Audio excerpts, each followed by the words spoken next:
everyone. We are the future educators. For today, we will discuss the customs of the Tagalogs. So, if you are interested to learn, just keep on watching.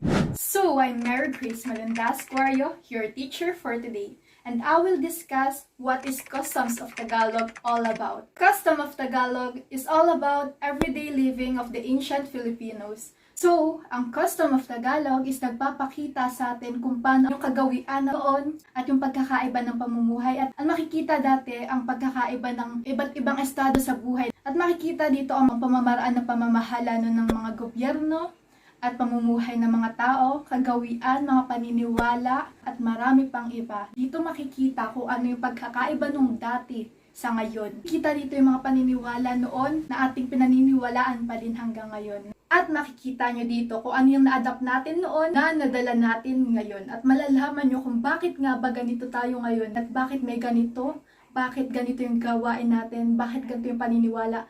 Yun ay dahil ginagawa na yun noon. At patuloy nga lang kayong makinig upang mas malaman kung ano nga yung aking mga sinasabi. At ito ay bibigyang linaw pa namin sa inyo.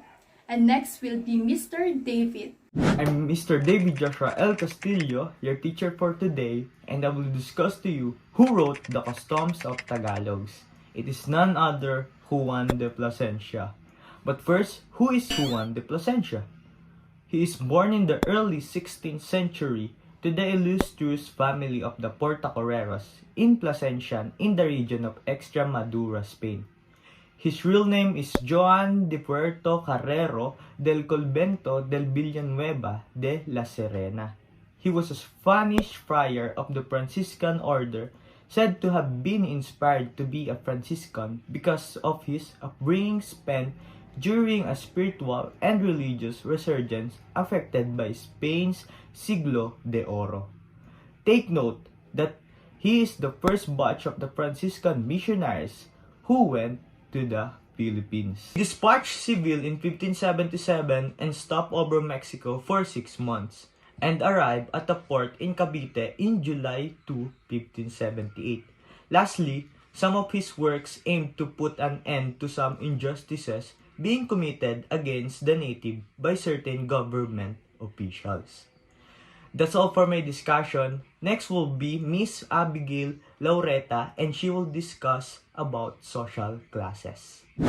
I'm Abigail Laureta, your teacher for today, and I will discuss about social classes. Social classes. First is barangay, as many hundred houses, sometimes even less than 30. Second one is the datu, chief captain of wars, whom govern, obey, and reverence. The next is nobles or maharlika. Freeborn, they do not pay taxes, they must accompany the datus in war. And the commoners or aliping namamahay, they live in their own houses and lords of their property and gold. And the last one is slaves or aliping sa gigilyer. They serve their master in his house and cultivated lands and can be sold. That's all for my discussion. And next is Mr. Gihan Velarde.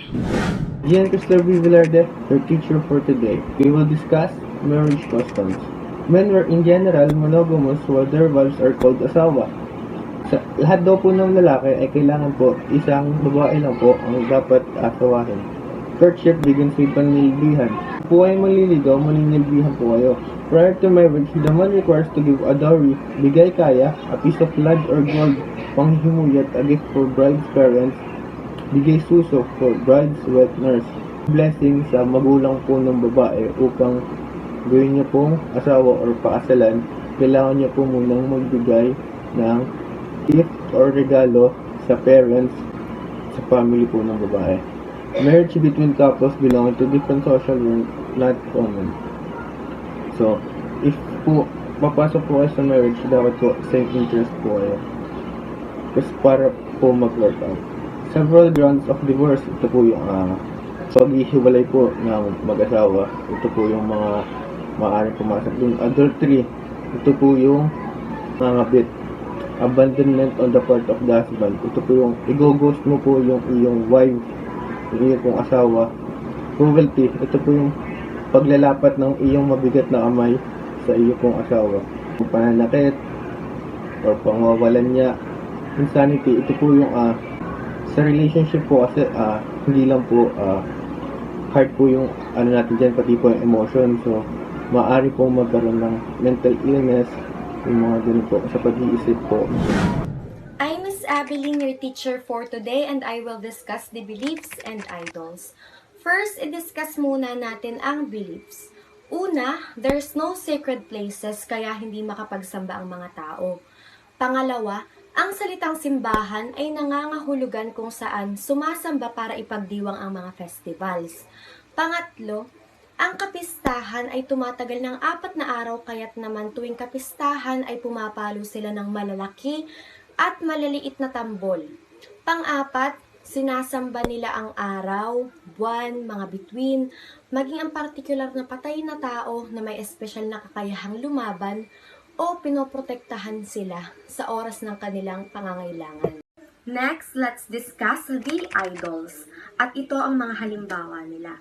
Bathala, Likha, Dian Masalanta or patron of lovers and of generation, Lakapati and Idyanale or patrons of cultivated lands and of husbandry, Tala, 7 little goats, Mapolon or change of seasons, no established division of years, months, and days, Katolonan or official priest, offerings and sacrifices, and belief on bearing child.